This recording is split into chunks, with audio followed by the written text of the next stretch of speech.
Hello and welcome to Religion in America. Today we will be looking at 4 chapters in the Corrigan and Hudson book: the post-Civil War America, the New Americans, the New Intellectual Climate, and the New Frontiers for the Churches. So we will be looking at the period roughly from the Civil War up until what we call the modern period. So I would like to begin by pulling up the PowerPoint.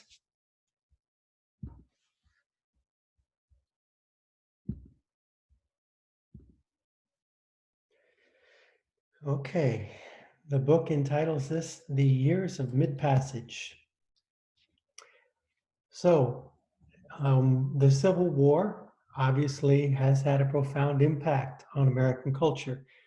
President Abraham Lincoln obviously saw both North and South as appealing to the same Bible, appealing to the same God, but drawing radically different conclusions. He then goes on to argue that perhaps this war was God's punishment for the sin of slavery, the original sin, he would say, of American history and culture. There really was a tremendous effort to bring this nation back together. And you see that Ulysses S. Grant and Robert Lee, they actually try very hard to bring their troops together. In war, it is common for the victors to simply destroy the opponent and take the spoils. I will not say that that didn't happen at all, but there was seriously an attempt to get back to some sense of normalcy, of having a common country. Unfortunately, this reconciliation would become incomplete, and I would suggest that there are still people fighting the Civil War today in ways that they may not even seem to realize. Um, One of the ways of thinking about the permanent scars from the Civil War is to simply look at our electoral college maps. Notice that we had the party of Abraham Lincoln, the Republican Party in the North. We had the Democrats in the South, and this pattern persisted.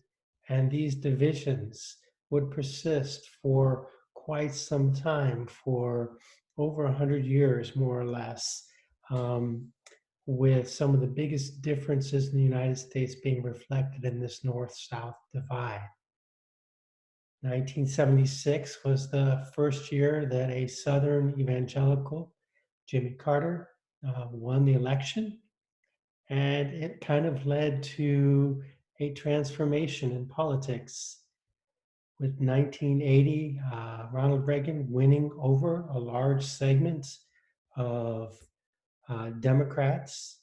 Note that their parents and grandparents probably vowed that they would never support the party of Lincoln, but today we often think of the strength of the Republican Party in the old Confederacy, and we think of the strength of the Democratic Party in the Northeast on the coast. I notice what a tremendous transformation this is, and yet it shows that there's still a tremendous divide. I hope that we can see how religion plays a role in this. As a result of the Civil War era and the way that different Christians interpreted the Bible, the way that they understood history, are we moving from some golden age and has there been some horrible fall? We need to make everything better again. Or are we imagining progress onward and upward and we're moving away from superstition and bigotry into something grander and better? We're going to see that the Protestant denominations in the United States were divided.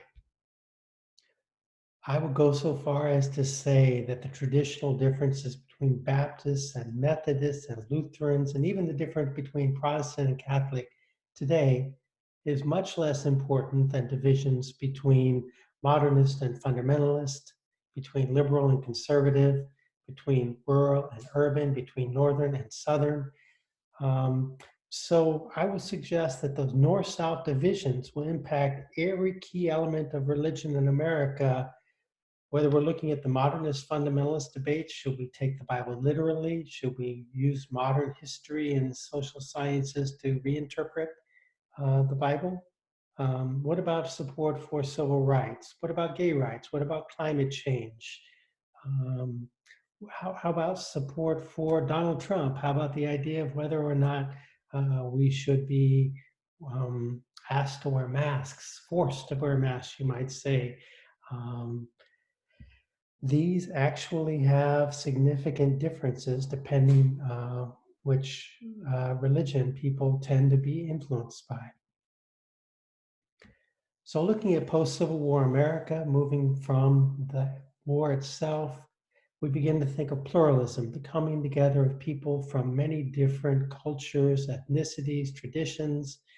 When we think of post Civil War America, we think of science and industrialization, and we're going to explore some of these themes in greater detail. But before we get too far, I want to point out a few things about Black Americans after the Civil War. Notice that before the Civil War, Blacks were half as likely as whites to be church members. But in fact, after the Civil War and even today, Black Americans are more likely than white Americans to say that religion is important to them, to pray daily, to believe in notions like heaven and hell.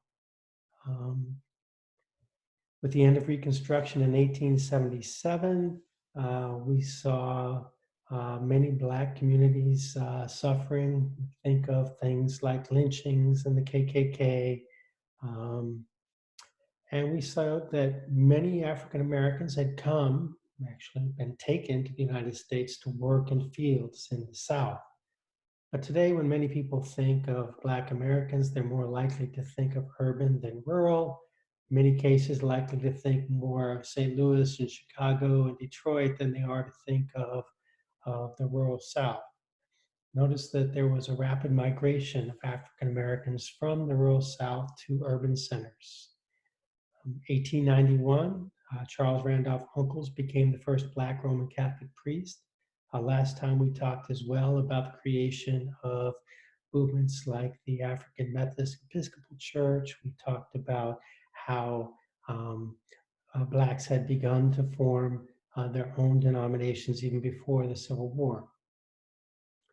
Having said that, I would like to point out that Sunday morning is still the most racially, ethnically divided time of the week. Um, Even the traditions where people talk about the brotherhood of all, um, there still tends to be a significant amount of division, particularly among Protestants on Sunday mornings. So we've looked at the Great Awakening, we've seen the revivals and the camp meetings, but notice that following the Civil War, the Sunday school movement actually became the great evangelistic enterprise of most Protestant churches. Moody, Bushnell, and others thought that Protestants should work together to create um, similar lesson plans, regardless of whether one was Methodist or Baptist or Lutheran. And so, in some ways, the Sunday school movement continues some of those themes of the Great Awakening. Um, But when you think about the post-Civil War era, one of the things I want you to focus on is how immigrants are going to transform America. Prior to the Civil War, particularly when you think of the United States and its association with the original 13 colonies, tended very much to be white, Anglo-Saxon, Protestant. But America promised free farms.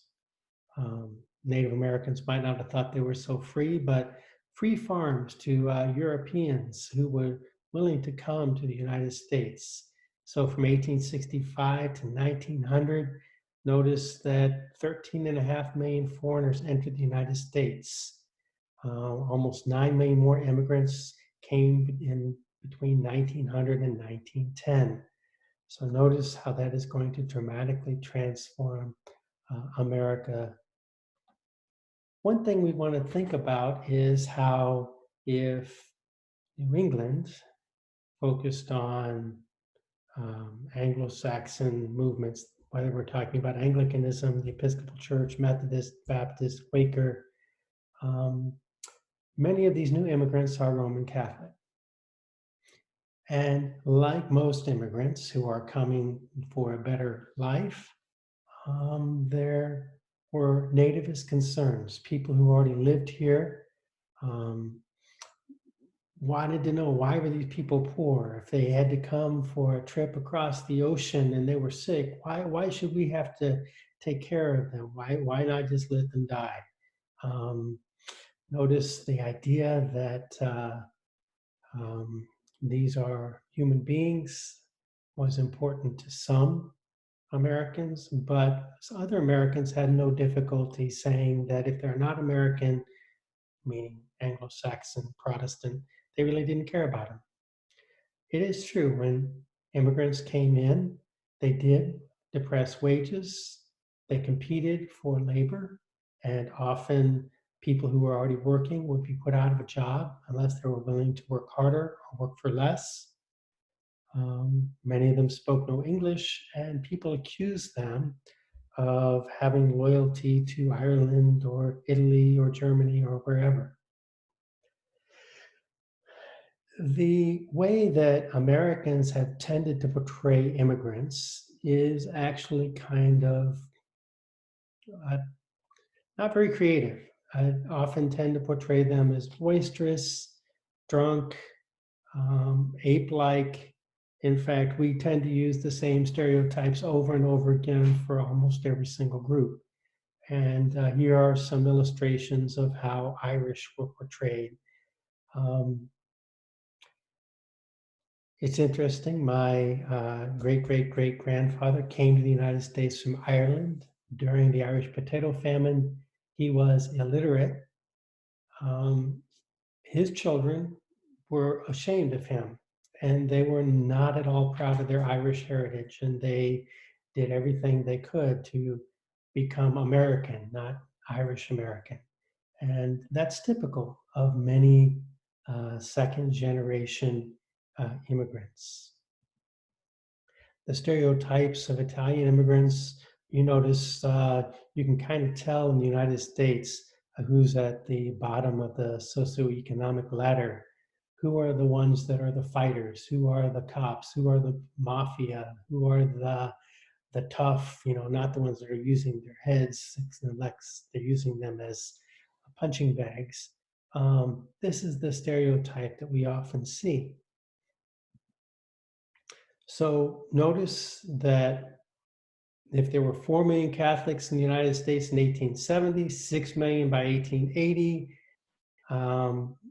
9 million 10 years by 1890, and in 1900, 12 million. By 1920, every sixth person and every third church member were Roman Catholic.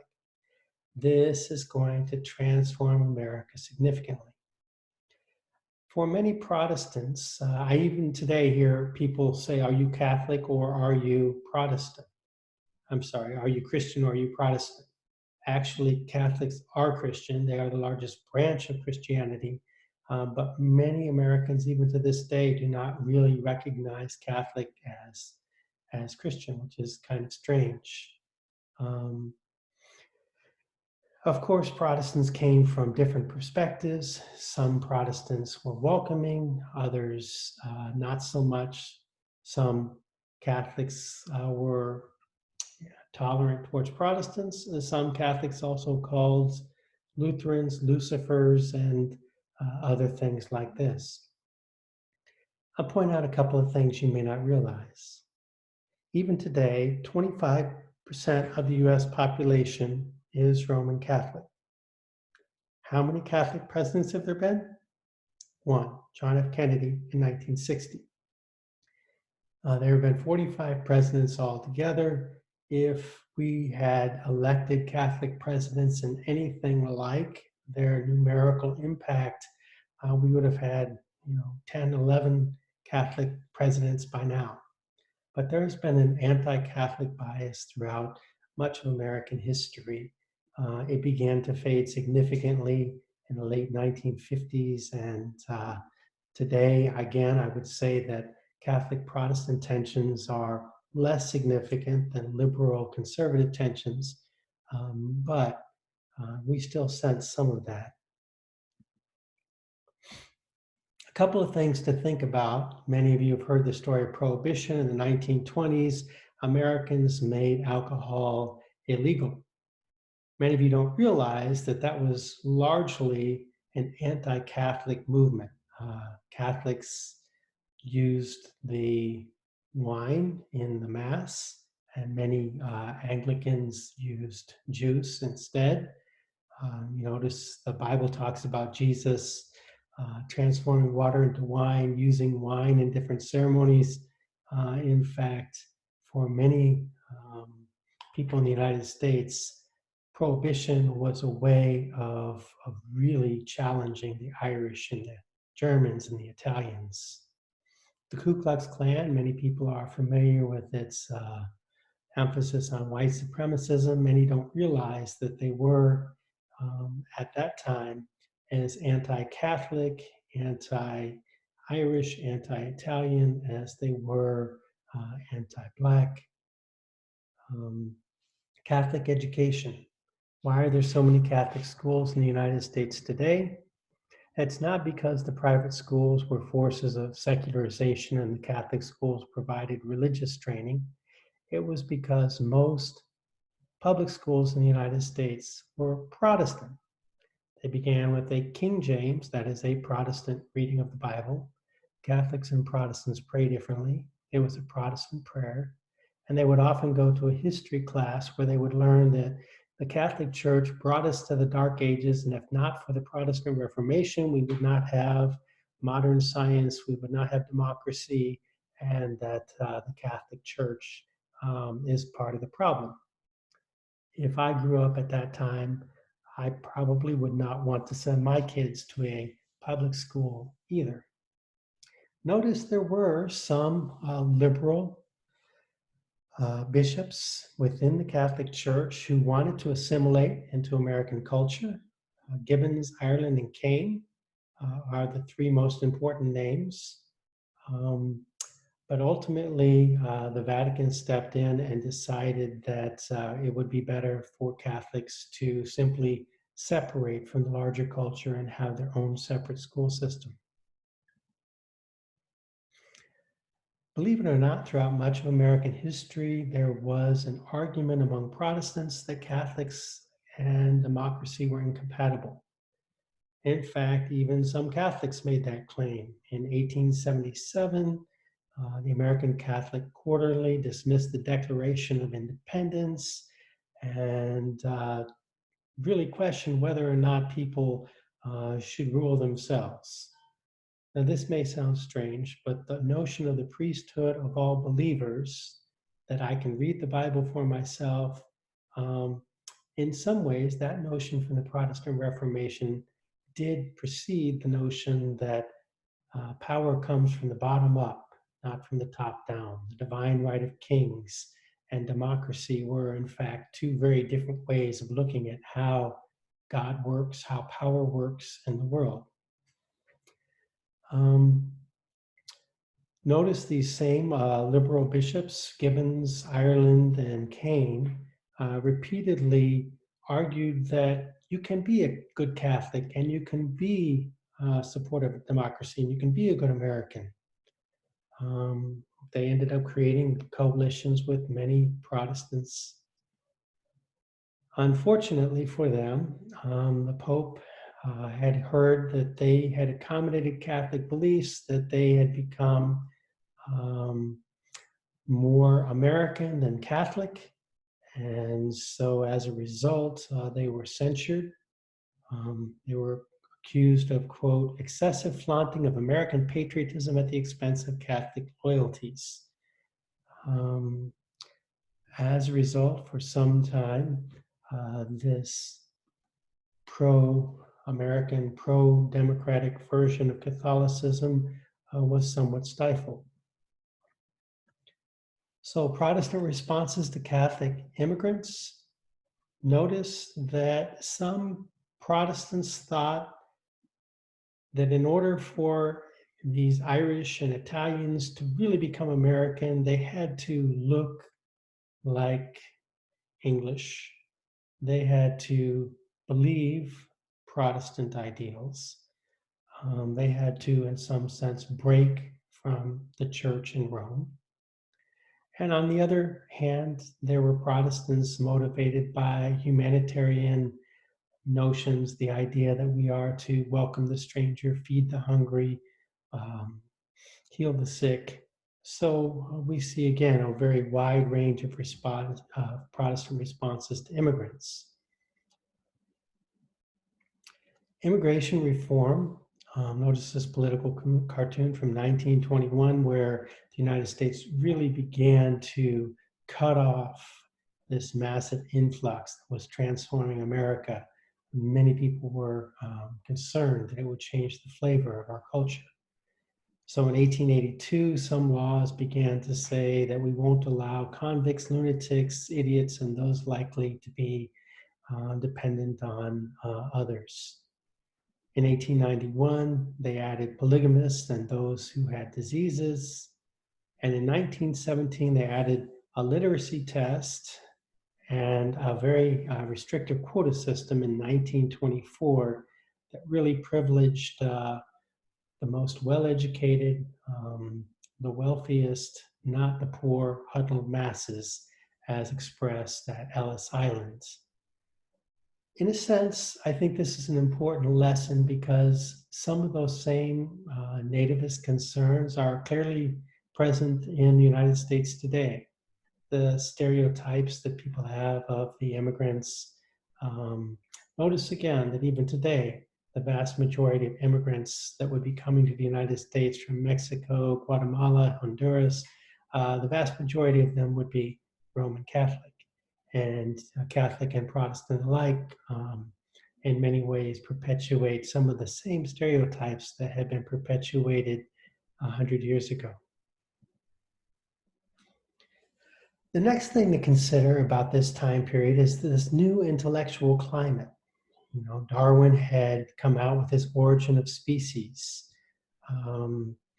Modern biology really comes into existence. The modern social sciences, psychology with Freud, sociology with Durkheim, Weber, anthropology.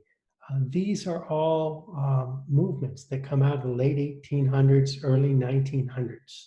And the new approach is the study of religion, that instead of saying religion is everything other than Christianity, and Christianity is simply the truth, and we can't analyze it the same way we might analyze Buddhism or Judaism or Hinduism or nationalism or any other ism. William James, in writing about the varieties of religious experience, pointed out both similarities and differences among the experiences of the Buddha and Moses and Hindu leaders and Muhammad. So we're entering the period that many people identify with modernity. And one of the things we're going to look at is how do we define modernity and how does religion respond to modernity? I'm just going to make a radical statement here first. A belief in miracles would not have distinguished Christians from Babylonians or Assyrians or Hittites or Jews or anybody else in the ancient world. Today, there are some people who want to say, well, that the miracles in Christianity are true and every other religion is lying. European Enlightenment really challenged this way of doing history and understanding culture. The European Enlightenment represents a reaction against medieval science, philosophy, culture, and religion, insisting on some kind of empirical method, logic, a certain amount of skepticism. When we think of the modern period, we don't think of the divine right of kings, we think of the democratic revolution. When we think of the modern world, we don't think of theocracy, we think of pluralism, tolerance, and the separation of church and state. We think of the modern age, we're more likely to think of industrialization and a transition from farming to urban centers. Of course, the modern age is also associated with secularization, people drifting from religious beliefs, practices, and institutions. While there are some people that might look at the plague or COVID-19 as part of God's plan, most of modern people are likely to interpret reality through a scientific lens, leaving a smaller space for what we might call the sacred canopy. The secularization thesis of Feuerbach, Marx, Nietzsche, Freud, and others suggests that society will advance as we move beyond the crutch of religion and replace superstition with reason. The elite secularization thesis of Newhouse and others argues that in the future, the world will be more religious, that there are liberal elites that run the media, that run universities, that are very liberal and secular, but they imagine a future where a Christian America will rise up and it will have traditional values. You see some of these different attitudes being reflected in our culture wars even today. So let's start by looking how the Roman Catholic Church responded to modernity. Well, who speaks for the Roman Catholic Church? Obviously, it's representing 1/6 of the world's population, so it's a huge movement. But it is somewhat possible to identify the official position. What is the position of the Pope? What are the official teachings coming out of the Vatican? What are the statements from the various conferences of Catholic bishops? The initial response of the Catholic Church to modernity would be to reject it. In 1864, Pope Pius IX issued the Syllabus of Errors, and he told Catholics to avoid rationalism, communism, democracy, freedom of religion, to reject the conclusions of modern biblical scholars, and to say that Roman Catholics should not try to accommodate to the modern world. The modern world has to accommodate to us. 1870, the Catholic Church continued to resist, and the notion of papal infallibility was developed. And notice that the idea is in part a response to Enlightenment ideas that all knowledge is partial, incomplete, ambiguous. Protestants are going to start creating notions about biblical inerrancy at about the same time the Catholics are going to create notions of papal infallibility as a way of saying we just can't ask those questions. However, from 1962 to the present, the Catholic Church has embraced modernity to a much greater extent. From 1962 to 1965, Pope John the 23rd convened Vatican II under the hopes of, quote, bringing the church more fully into modern times. So they've gone from rejecting modernity to saying, okay, we need to accommodate, in part because Catholicism no longer seemed relevant to many Catholics. The Vatican II said that the Mass could be performed in the language of the people, believe it or not. Prior to Vatican II, if you were Catholic, you were expected to learn Latin no matter where you lived. And there were some people that said, I had to learn Latin, you have to learn Latin, our tradition does not change. And others said, well, that's silly, that's an unnecessary obstacle to faith. The liberals won in this case. The Catholic Church sought to reconcile Catholicism with reason, modern science, and even to some extent the modern social sciences. And historical critical methods, like I teach in my New Testament classes at Culver Stockton College, are also taught at Quincy University and other Catholic institutions. The Catholic Church went from arguing that the Catholic Church was the only way to becoming a supporter of human rights and democracy and emphasizing tolerance of non-Catholics. It's amazing when you look at the declaration toward non-Catholic religions to see how the Catholic Church began to argue that God does not reject God's covenant, Therefore, the idea of Old Testament, New Testament, God rejecting the Jews, no, that doesn't make sense. And in fact, the idea that the God who is everywhere and every when would have completely abandoned people outside our own culture no longer made sense to a lot of Catholics. And the official teaching of the Catholic Church was transformed almost overnight. And although that happened in the 1960s, there are still some Catholics who don't even know what the official teaching of the Catholic Church is today. Protestantism is a different issue. Who speaks for Protestantism? One thing I can say about Protestantism, given the priesthood of all believers, is that whenever Protestants disagree, they splinter into different groups. And so that's what happened with modernity as well. They split into two different camps, the modernist camp and the fundamentalist camp. So if you are a Christian, can you embrace modern science? If so, does that include the theory of evolution? Does that include believing in climate change? And does that mean looking at the science related to COVID-19? Yes or no? Can you use modern tools of historical critical scholarship?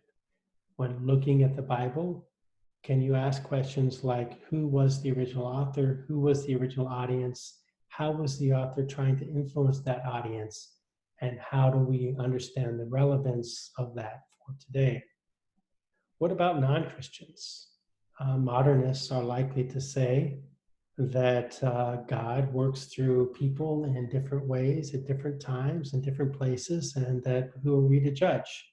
Whereas the fundamentalist response is, well, if you don't accept Jesus Christ as your personal Lord and Savior, you are going to hell. The Scopes monkey trial really brought a head to the modernist fundamentalist debates in the 1920s. Whether or not the teaching of evolution should be taught in biology classes in public schools, notice this became a huge, huge issue. Now, think about this. Why do we teach evolution in schools today? Is it because there was a large group of atheists in the 1920s? In fact, if you look at the statistics, only 4% of the US population in the 1920s would have identified themselves as atheists. Who advocated for the teaching of evolution in schools? Modernists, many of them Christians and Jews and later Muslims. People who thought you could reconcile science and religion. The modernist fundamentalist debate split largely among the North-South divisions that lingered from the Civil War era. So many of the mainline modernist traditions had their denominations in the North. Notice Frederick D. Maurice, representing this modernist perspective, said, the real danger to Christianity is not biblical criticism, which allows the Bible to continue to speak powerfully in a modern context, but resistance to criticism, which implies the Bible is feeble and in need of protection. A couple of generalizations we can make about these modernist or mainline Protestants, of which the Disciples of Christ tends to be associated. They tend to be comfortable with ambiguity, understanding that all knowledge is tentative. They tend to insist that our knowledge of God is limited, and that even terms like Father can become idolatrous, that God's presence in the world can't be limited to the Bible or to the past. Many modernist mainline Protestants don't focus on heaven and hell, and they don't emphasize believing in the miracles expressed in the Bible. To them, often in many cases, that's not the point. Liberal Christians, instead of seeing Christ as an object to be worshipped, are more likely to focus on Jesus as an example to be followed. Liberal Christians are less likely to be thinking about, okay, how am I going to get to heaven? How am I going to avoid hell? And more likely to be following Jesus' teachings about creating the kingdom of God on earth by feeding the hungry, clothing the naked, healing the sick, welcoming the stranger. So those denominations that identify with the National Council of Churches are called the mainline or liberal Protestant denominations.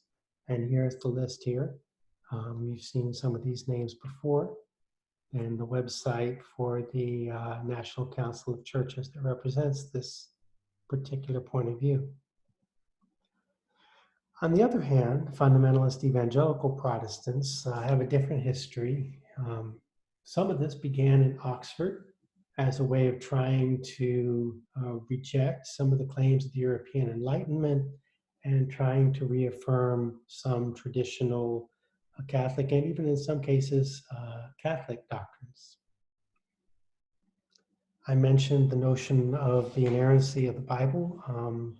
That was actually created by an American theologian at Princeton Seminary, Charles Hodge, who introduced these two concepts that are important for fundamentalists.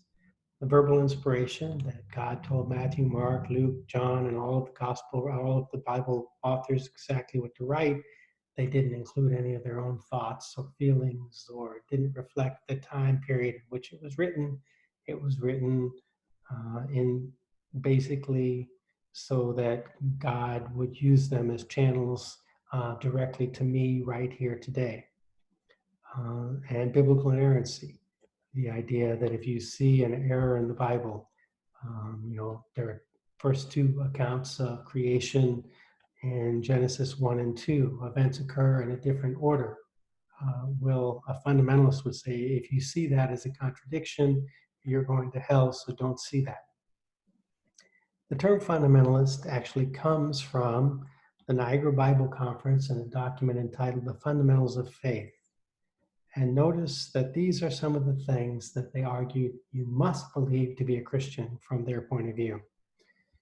You must believe in the inerrancy of the Bible. You must take the virgin birth and divinity of Jesus Christ literally.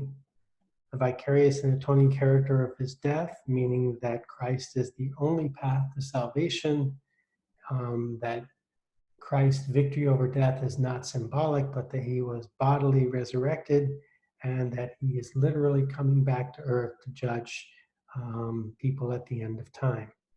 You can see the original document here, the fundamentals of the faith. So in contrast to the more liberal Protestants, fundamentalists tend to think of Christian life as clear, having fixed conclusions. Everything that happens is part of God's plan. The world can clearly be divided between natural and supernatural events. God is other, not something to be seen in nature, but separate from the world, separate from nature. And that every miracle in the Bible should be understood as an actual historical event. They tend to emphasize Christ as an object of worship rather than a model for us to follow, since he was perfect and we are fallen. If modern science or modern history seems to conflict with the biblical record, fundamentalists conclude that we must reject science, we must reject reason, we must put God's reason above human reason. Fundamentalists tend to focus on heaven and hell, thinking of salvation in otherworldly terms, and tend to believe that God's revelation is limited to the Bible and cannot be found in other religious or philosophical traditions. Notice the terms fundamentalist and evangelical. Actually, evangelical is the broader term. All fundamentalists are evangelicals, but not all evangelicals are fundamentalists. Evangelicals are closer to the fundamentalist end of the spectrum, but they may claim to take the Bible seriously, if not necessarily literally. They're likely to emphasize the born-again experience and insist Christians have a duty to spread the faith. Again, these were themes that we saw from the time of the Great Awakening and the Second Great Awakening. The organization that most clearly represents the more fundamentalist evangelical wing of Protestantism is the National Association of Evangelicals, and you can see their website here. The largest evangelical Protestant groups today include Southern Baptist, Assemblies of God, Church of God, Churches of Christ, Lutheran Church, Missouri Synod, Church of the Nazarene, Seventh-day Adventists. Most, quote, non-denominational Christian megachurches tend to be evangelical. Um, by the way, much of the culture wars in the United States is related to this cleavage between modernists and fundamentalists. Um, whether we're talking about gay marriage, or whether we're talking about climate change or capital punishment, there tend to be profound differences in the way these two different branches of Protestantism respond to almost all of the major hot button issues um, that you can think of. So the next chapter, New Frontiers for the Churches, talks about moving not just intellectually, but the physical world around us is transformed by manufacturing and industrialization. The period from the 1880s to the 1920s is often called the Gilded Age or the Age of Big Business. Notice that many people had to leave their farms and move to the cities and sell their labor in exchange for a salary or a wage. And family life was transformed as a result. On the farm, it didn't matter whether you were a man or a woman, everybody worked on the farm. But with industrialization, increasingly the public sphere became associated with men and the private sphere became associated with women. And in some cases, I think it's fair to say that women became treated less equally with industrialization because they were often more dependent on men in a way that they did not have as much power as they had in the more rural setting. In this context, Corrigan and Hudson talk about women in the industrial age, talking about women like Antoinette Brown, Margaret Newton Van Cott becoming ordained ministers. Quakers were among the first wave of feminists in the United States, and this is largely because of the way the Quaker church is organized. I remember going to a traditional silent meeting at a Quaker church once, where I went and everyone sat in a circle, implying a certain level of equality, and anyone who felt moved by the Spirit was free to stand up and speak. When I went, nobody actually spoke for the entire hour. But in a sense where everyone is considered equal and anyone who felt moved by the Spirit was free to speak, it's not surprising that women had a voice in a way that they did not when the pulpit was up front and that was the clear leader that had been chosen by the community. Notice that women led more very important reform movements, founding schools. Many women supported abolition, even drawing parallels between the slavery of blacks in the South and the servitude of women in a patriarchal culture. But perhaps the most important of these movements in some ways for shaping women's lives was the Women's Christian Temperance Union. This was an effort to bring about prohibition. And if you think about it, who was most likely to be the victim of violence and domestic abuse?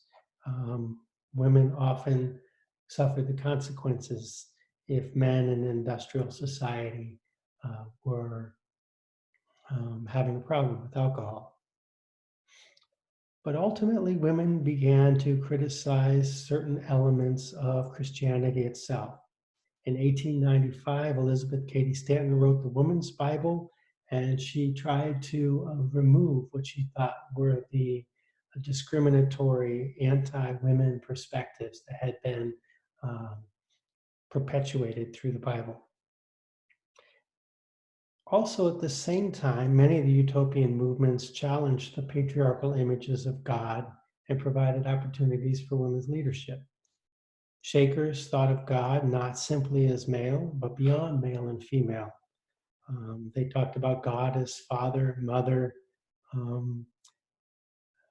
Mary Baker Eddy, founder of Christian Science, argued that God does not have male genitalia because God does not have a body. And so in what sense are we saying that God is male? Why would we insist on that?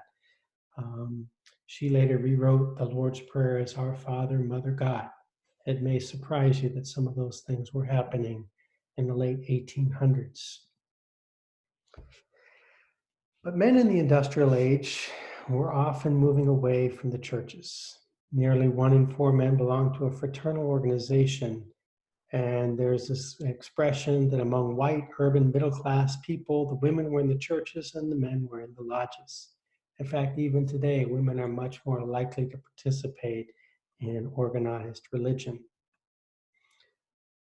Some men, like Billy Sunday, who had been a baseball player, argued that part of the problem with Christianity is too wimpy. What's this turn the other cheek stuff? What's this, this Jesus sounds really wimpy. What we need is a massive, strong Jesus, a muscular Christianity that's going to inspire men, inspire boys who want to become men, to be a part of this Christian tradition. It's interesting to see efforts to provide paintings and stories of men putting on the armor of God and making it sound like spiritual warfare in a way to make Christianity more appealing to men. So, how does urbanization affect religion? Notice that in a small town, if you will go to a church and you see the same people every Sunday, um, people notice if you're there or not. But if you live in a city, do people really notice whether you go to that church? Do they know whether you've gone to another church? There's a certain amount of anonymity, and many people tended to drift away from the churches as they moved from small communities into urban centers. Having said that, there were other people that were drawn to these urban churches, and some of these churches would compete for the highest steeple, the best pipe organs.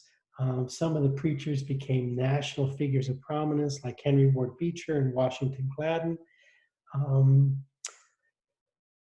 Interestingly enough, many of the most influential business leaders of that time, and you'd recognize some of these names: Jay Gould, J.P. Morgan, John Rockefeller, Colgate, McCormick, Marshall Field, Vanderbilt, Armour. Notice some of these names you still hear related to various companies today. Many of these men were active in religious enterprises. They were Sunday school teachers. And so it was very important. For many of them, we're going to see that many leaders in society wanted people to be Christian, again, because they thought it would make them better employees, less likely to steal, more likely to come to work on time, more likely to work hard, more likely to act as if God were watching when nobody else was looking. So moving down to this point, notice that it was among the white collar workers, not so much the people that were doing the labor in the factories. It was often the managers who were in the churches rather than the people who were in the mill working in the factory. Thinking about all of the Roman Catholic immigrants, for many of them, the Roman Catholic Church was the most familiar landmark, and it would bring them together with people who might speak the same language, who would share similar values, who would see them as human beings. So for many Roman Catholics in urban settings, the churches were important places to gather. But because of the way churches are organized in the United States, not based on government funding, but based on voluntary contributions, not surprisingly, many of the poorest communities lack churches. So the Salvation Army, among others, tried to fill the void, moving into some of the poorest neighborhoods, engaging in that type of missionary efforts. And then in the urban setting, you see these massive institutional churches that also have daycare, education. They satisfy virtually every need that you could possibly imagine. And these are the ways of attracting people to your church. The textbook goes on to point out, though, that with industrialization, we also see poverty and inequality. And by 1890, 1% of the people controlled 90% of the wealth in America. As wages rose, inflation rose at a higher pace. Notice that there were not yet any worker protection laws, minimum wage laws, no 40-hour work week, no child labor laws yet. It was increasingly looking like people would spend their days, 6 days a week, working from dawn to dusk in factories with little hope for a future.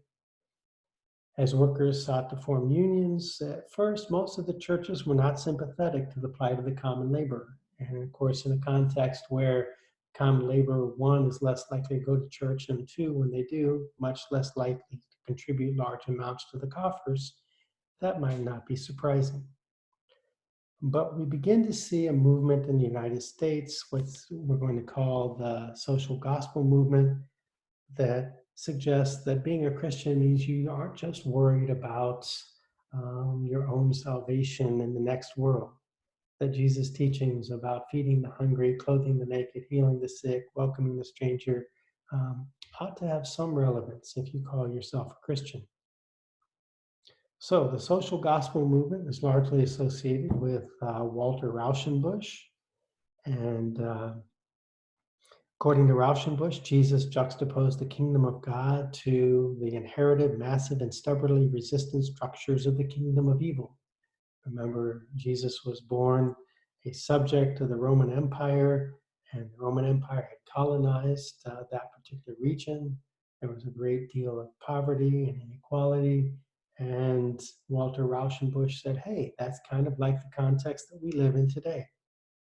In 1891, Pope Leo XIII responded with an encyclical entitled Rerum Novarum, which is often considered the beginning of modern Catholic social teachings. And he argued that rich people can use their wealth to protect themselves and have less need of the state's protection. But the masses of the poor have nothing of their own with which to defend themselves and have to depend above all upon the protection of the state. So Christians associated with the social gospel movement, Catholic and Protestant and Jewish, advocated for government programs like Social Security, unemployment insurance, minimum wage laws, worker protection, and labor unions. Today, I hear some Christians suggesting that these were created by Marxists. Well, that would have been a shock to these Christians in the late 19th, early 20th century. They would have said that they were simply following the teachings of Jesus and trying to address the concerns associated with poverty. Another response to industrialization, poverty, and inequality, though, is the gospel of wealth. It argues basically that wealth is a sign of God's favor. If you're rich, you have been blessed by God. If you're poor, I guess that's either a test or a punishment. Andrew Carnegie is perhaps the best known advocate of this gospel of wealth. He began to argue that you will actually become wealthier if you do God's will and you seek to serve others and not just yourself. And he talked about the sacredness of private property, free competition, and the free accumulation of wealth. There was a Catholic variation of the gospel of wealth as well. The Catholic world published this gospel of wealth literature that pointed out that the three men Christ restored to life were all men of wealth. So advocates for the gospel of wealth tended to support private charity while opposing the government programs, the New Deal legislations that would try to address structural inequality.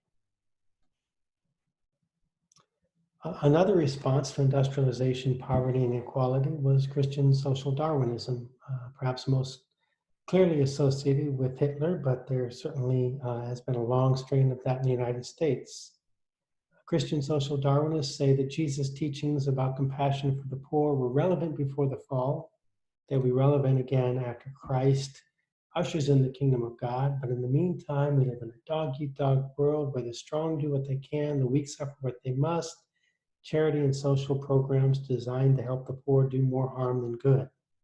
In fact, they argue that the poor and weak members of society ought to die off. Notice that William Jennings Bryan, the best known defender of fundamentalism in American history, warned that the theory of evolution could be used to justify the selection of individuals who would not be allowed to die off. Think of Hitler's practice of eugenics for those that you consider to be inferior. So moving to the next topic, religion in the industrial age. Notice this brings about a lot of questions that are still relevant. Notice that many of the challenges we face in the world today cannot be solved by science alone. And in some cases, technology, science may in fact be part of the challenge. So how can people from different ethnic, religious, philosophical, ethical traditions live together in harmony? How can we have unity and difference, diversity? How can a nation promote freedom and justice? It seems like it would be easier to promote one or the other. It seems like a difficult balance. How can we address global pandemics, the threat of nuclear, chemical, and biological weapons, climate change? Is religion part of the problem? Is religion part of the solution, or both?